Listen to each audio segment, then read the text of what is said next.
Hello, hello. I am Jade, and this is Jaded Raven Witchery. Here we discuss all things earth magic, spirituality, witchcraft, and the like.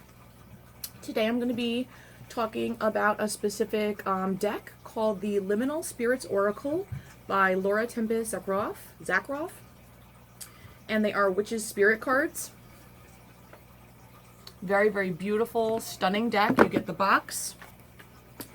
You get this full color book explaining how the cards are broken up, how to use the oracle to commune with spirits, divination, different spreads, and how you can use them in spellcraft. I absolutely love this deck. I've been super excited about it since I saw that it was coming out. Tempest Zakroff has, I've only read her name, so I do apologize. I probably should have looked up the pronunciation, but I absolutely adore her. She's written several books on the craft. This is her one called Weave the Liminal, and it is directly related to some of the things in the deck here. I mean, directly related.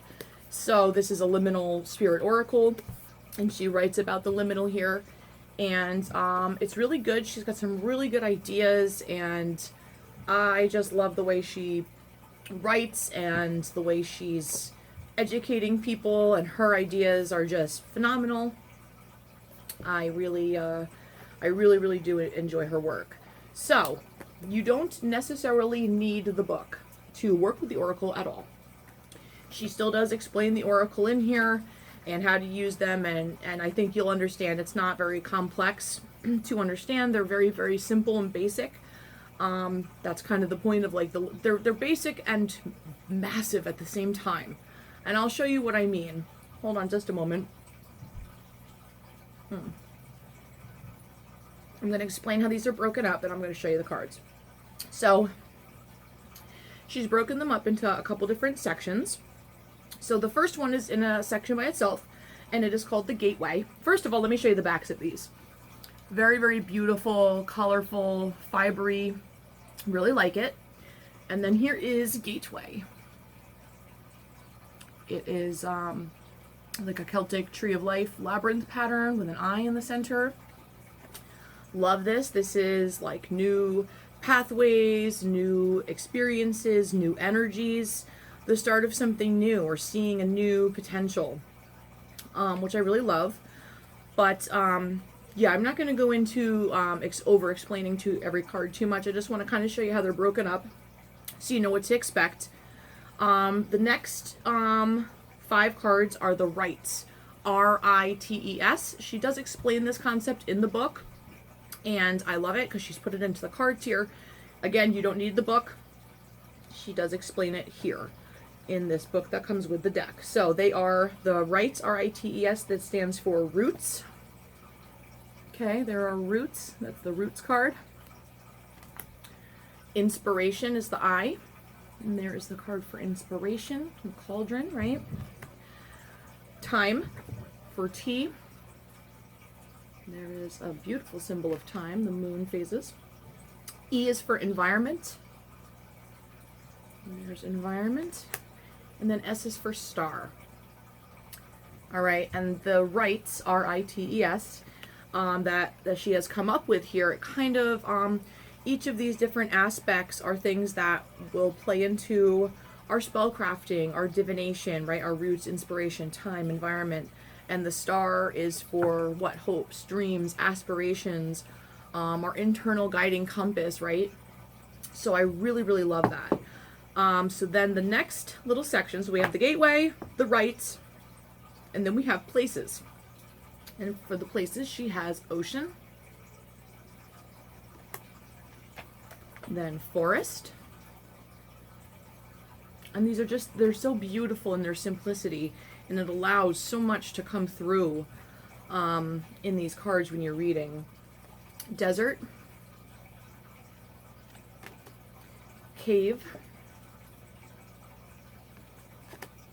and burial ground. So again, I love that. You know, 5 very distinct places that I think everyone can relate to in some way, shape, or form. So I really, really love that. So then we have a section on herbs. Where does it start? I thought I put these in order. There's rue. Okay.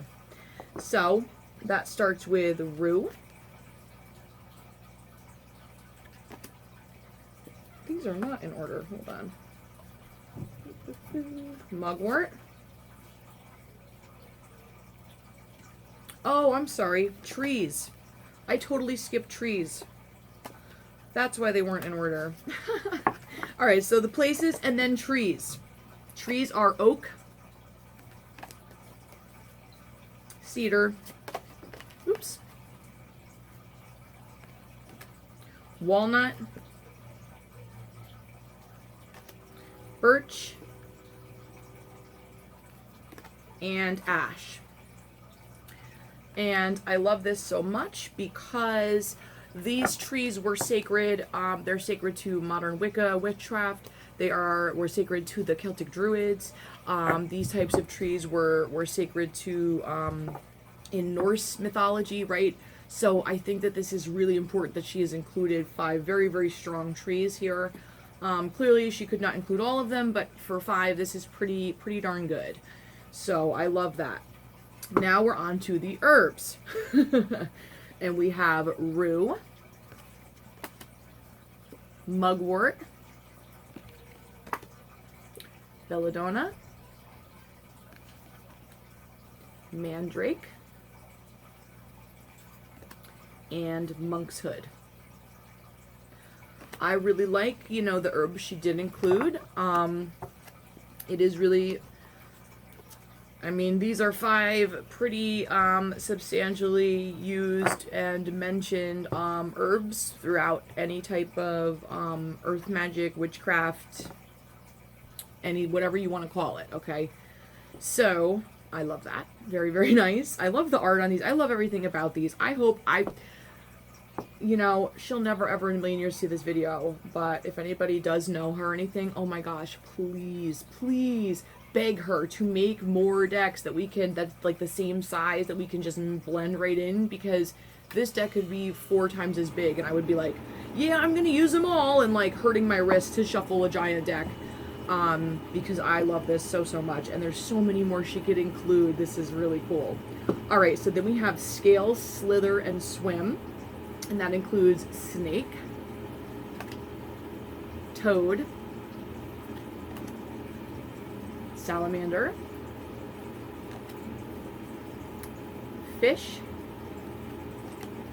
and snail. Love, love, love. Those are, you know what I mean? Those are the 5, she's got a reptile, amphibians, fish, and, is a snail a crustacean, or is it just an invertebrate? I guess it's an invertebrate because crustaceans live in water, or do crustaceans all have shells? Interesting. But I love how she included something from multiple categories. And all things that I associate immediately with like witchiness and earth magic. I love this deck. So then we've got wings, which of course includes the owl, the corvid, which is a term that covers ravens, crows, magpies, and a couple other species that are very closely related, and I love that she did that with the corvid, because both ravens, crows, all of these birds are have very strong associations throughout mythology of multiple different kinds, so I adore that. We have peacock, another very important, powerful bird, and then we have moth, not all birds, and we have honeybee, right? 2 of the most powerful and striking insects. So that was the wings. Then we have a section called fur fauna, and with this she has included the fox, the deer, the cat, the hare, and the goat. Love these. I could think of 10 million more, but I get it. She had to kind of hone it down. But legit, this could be. Just saying. Could definitely be thicker. I would definitely, alright. I would definitely buy it. So then we have the artifacts, which includes crystal, metal, clay, fiber, and bone. And when you think about all of those different materials and how different they each are and all the different things each one can signify, oh my gosh, they're amazing using these. A whole new aspect to readings and divination, and even spell work, for real. Like, they're really, really just amazing. And finally, last but not least, in a category all its own, just as the gateway in the beginning, right, is the mushroom. So, that is the entire deck. I absolutely love it. And, yeah, I'm going to be using it for multiple purposes. I love the artwork in it. I love it for spell work. I love it for divination. I think it is just overall a really, really, really cool deck. And I really, really hope she makes some type of follow-up to this, because it would just be amazing to be able to add to this deck over time. And I'm so curious to see what else she comes out with, because I definitely want to get more of her books. I don't have all of them, but I have a couple. But yeah, this definitely makes me want to see more of what she's done. And yeah, I highly, highly suggest it. I think it's beautiful. I think it's great, great work. And I love that this is, you know, kind of based on these beautiful core ideas that she has come up with and put into words, and just, you know, made things that seem kind of mysterious, very, very digestible, very palatable. You know, I highly, highly recommend it. And, you know, I didn't even really need to pick it up. You know, it's a little bit more, it can be more of a beginner book, but even if you don't feel you're at beginner level, it's still such a breath of fresh air to, you know, get to, I don't know, connect with somebody who is both, like, she's very modern and yet at the same time very very much into roots and myths, and, you know, she just gives really, really good advice. Whether you are a new witch, or you're just getting interested, or you've been messing with this kind of stuff for a long time, she has a really fresh perspective and viewpoint, and I just adore it. I adore her, and I'm looking forward to see what else she does. Let me know if you guys have picked this up, have read her books, fans. What do you guys think? Once again, Liminal Spirits Oracle. And this is all her art as well. She does a whole bunch of stuff. She is an artist, a dancer, an author, very, very accomplished. Yes, professional artist, author, dancer, designer, and modern traditional witch. She's also written The Witch's Cauldron and Sigil Witchery. And co-author of The Witch's Altar. Edits the new Arcadia Witch's Handbook to Magical Resistance. Wow, she blogs for Patheos, Witches and Pagans, and contributes to the Witches. So she's very, very highly respected and accomplished. Yeah, I highly recommend. And I know I'm basically a nobody, but I really, really enjoyed it. And yeah, I enjoyed sharing it with you guys. Let me know what you think. And I hope to see you guys next time. All right, much love. Bye.